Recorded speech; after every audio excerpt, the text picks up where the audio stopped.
C'est pas quelqu'un qui doit choisir que t'es une fille ou que t'es un garçon. C'est ton cœur qui choisit, puis ben c'est pas la décision des autres. Je suis Marie-Josée et je suis la maman de Juju.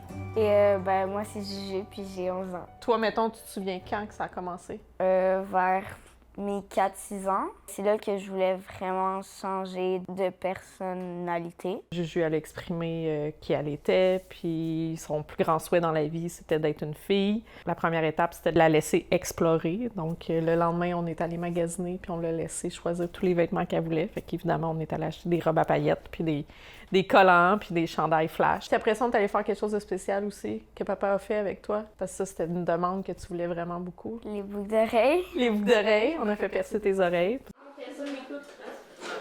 Quand Juju a décidé de faire sa transition, j'ai vécu un deuil. J'ai perdu mon garçon. Mais de voir un enfant qui grandit et qui est plus heureux lorsque cet enfant-là est capable de s'affirmer puis d'être qui il ou elle est, on passe par-dessus ce deuil-là puis on vit une vie beaucoup plus épanouie. Les enjeux entourant les personnes trans, les personnes non-binaires polarisent vraiment. Ce qui est vraiment essentiel quand on aborde les questions, les enjeux liés aux enfants trans, aux mineurs trans, je pense que c'est de les écouter, d'écouter leurs parents.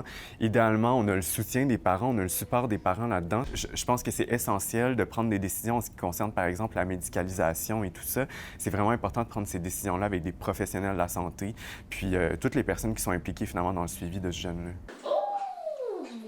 J'étais en 2e année. Quand tu as décidé de faire le changement, Ouais, non? ma prof en a parlé à toute la classe. Présentement, au niveau des démarches médicales, mis à part du suivi, mis à part avoir une sexologue qui nous a suivis, d'avoir un pédiatre qui nous suit aussi, il n'y a pas d'autre chose à faire. C'est juste attendre que la puberté arrive, puis après ça, voir à quel moment, en tant que famille, Juju va choisir parce que c'est son corps à elle, puis nous, ben, on va la guider, évidemment. Il y a un climat d'insécurité, d'anxiété là, qui s'installe dans nos communautés. On est vraiment sur nos gardes parce que du jour au lendemain, on craint en fait de devoir se mobiliser, se battre finalement pour ne pas perdre nos droits. On sent qu'on est sur une espèce de point de bascule là, constamment. En fait, Juju, c'est une fille. C'est aussi simple que ça. Elle a ses problèmes ou ses préoccupations, c'est des problèmes, des préoccupations de petite fille de 11 ans. Là.